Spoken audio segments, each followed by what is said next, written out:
nga, may ginawa akong talagang sobrang foul. Hindi naman talagang hindi naman scandal.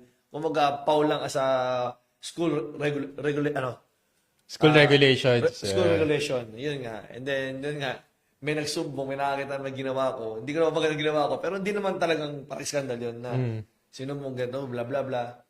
Yun nga, tapos after nung next year na, kasi December yun eh, yung parang intrams. Then next year, may sabi nga, yun, pinatawag ako. Tapos, yun nga, na-kick out ako. And then, no, nagpahinga ako ng 1 year. Hindi ako nakapag-aral. Then, nag-aral ako sa MIC Academy. Yun talaga, malapit talaga sa bahay ko. As in, parang 3 minutes lang sa bahay ko yung school. Lakad lang, lakad. Salamat kay Mr. Jojo. Yung talagang tinanggap ko sa school ninyo. Talagang sa MIC Academy.